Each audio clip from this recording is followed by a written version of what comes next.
warahmatullahi wabarakatuh. Perkenalkan, nama saya Dina Yuliana, saya kuliah di UIN Wali Songo Semarang, tepatnya di jurusan Pendidikan Kimia Fakultas Sains dan Teknologi. Nah, pada video saya kali ini guna memenuhi tugas mata kuliah micro teaching yang diampu oleh Ibu Mar'ah dan Ibu Kiki. Nah, pada video saya kali ini saya akan menjelaskan beberapa materi tentang redoks dan elektrokimia. Yang pertama, nah, ketika saya bilang redoks, apakah kalian tahu redoks itu apa? Apakah kalian pernah mendengar? Sudah tidak asing lagi. Nah, redoks itu suatu reaksi di mana mengalami reaksi reduksi dan juga reaksi oksidasi. Nah, contohnya di kehidupan sehari-hari pastinya kalian tidak asing lagi dengan namanya besi berkarat kan? Pasti teman-teman sudah pada sering melihat dong besi berkarat. Nah, di situ pada proses besi berkarat dia mengalami reaksi oksidasi, di mana pada proses itu ketika besi dibiarkan di ruangan terbuka, kemudian dia terkena air, maka si besi itu akan mengikat oksigen. Jadi besi itu mengalami reaksi oksidasi. Nah, baik, saya akan menjelaskan beberapa reaksi oksidasi.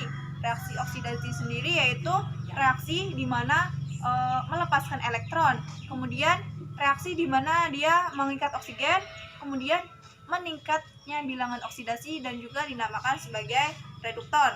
Nah, kemudian untuk yang reduksi sendiri merupakan reaksi penerimaan elektron, reaksi melepasnya oksigen, kemudian ada penurunan bilangan oksidasi dan juga dinamakan sebagai oksidator. Selanjutnya yaitu biloks ataupun bilangan oksidasi. Nah, bilangan oksidasi sendiri merupakan banyaknya suatu elektron yang dilepas ataupun diterima dalam proses pembuatan atau pembentukan ion, molekul ataupun senyawa. Nah, dalam bilangan oksidasi ada beberapa ketentuan. Yang pertama, banyaknya pada atom golongan 1A ataupun HLiNaCl itu besarnya yaitu +1. Kemudian pada golongan 2A Be, Mg, Ca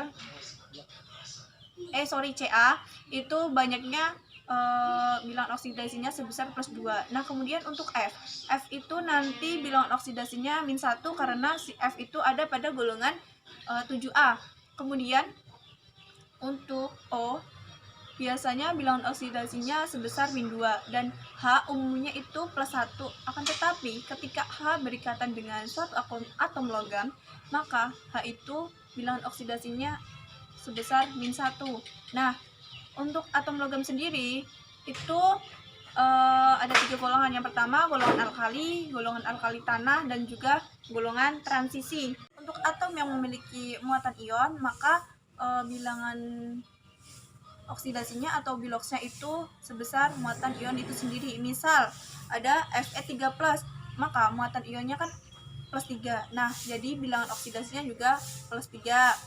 Kemudian misal ada Cl-, jadi nanti muatan ionnya kan -1, biloksnya juga nanti -1, dan begitu seterusnya. Kemudian saya akan menjelaskan lagi tentang metode setengah reaksi dan juga metode bilangan oksidasi, di mana kedua metode itu digunakan untuk menyetarakan suatu reaksi. Nah, yang pertama metode setengah reaksi. Nah, metode setengah reaksi itu membagi, yang pertama aturannya itu atau caranya itu membagi persamaan reaksi itu ke dalam 2 reaksi, yaitu reaksi reduksi dan juga reaksi oksidasi. Reaksi oksidasi yaitu tadi di mana bilangan oksidasinya bertambah, kemudian reaksi reduksi itu tadi bilangan oksidasinya berkurang. Kemudian yang kedua, menyetarakan atom-atom selain H dan O ataupun menyetarakan koefisien. Kemudian yang ketiga, menyetarakan atom O dengan menambahkan H2O dan menyetarakan atom H dengan menambahkan ion H+. Kemudian yang keempat ada menyetarakan muatan elektron, di mana selanjutnya kemudian akan mengalihkan koefisien dari masing-masing reaksi agar jumlah elektron yang dilepas sama dengan jumlah elektron yang diterima pada kedua reaksi tersebut. Selanjutnya yaitu menggabungkan kedua reaksi yang sudah setara tersebut menjadi satu reaksi dan mencoret ataupun menghilangkan jumlah spesi yang sama dalam reaksi tersebut. Kemudian ada tahapan yang selanjutnya yaitu itu pada suasana asam. Nah, kali ini saya akan menjelaskan pada suasana basa. Ketika dalam suasana basa, maka akan menambahkan ion H-, OH- pada reaktan dan produk dengan jumlah yang sesuai dengan jumlah H2O, jumlah H+ tersebut. Nah, apabila dalam reaksi tersebut ion H+-nya sebanyak 7 H+, maka OH- yang ditambahkan juga sebanyak 7 OH-. Kemudian untuk yang terakhir, mengkombinasikan antara H+ dan H2O, H+ dan OH- menjadi H2O, dan kemudian menghilangkan H2O pada kedua ruas, yaitu metode bilangan oksidasi. Nah, metode bilangan oksidasi ini ada beberapa tahap tentunya. Untuk tahap yang pertama yaitu menentukan atau menyetarakan unsur-unsur yang mengalami perubahan bilangan oksidasi.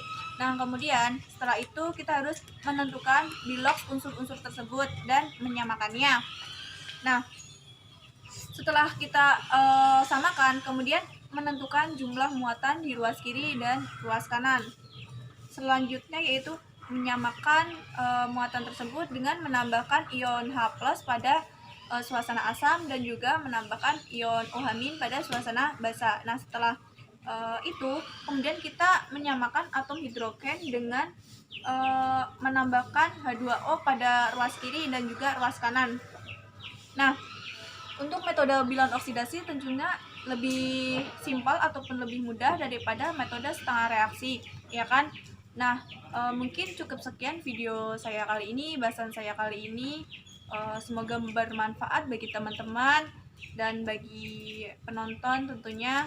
Apabila saya ada tutur kata yang salah, saya mohon maaf. Wassalamualaikum warahmatullahi wabarakatuh. Sampai jumpa.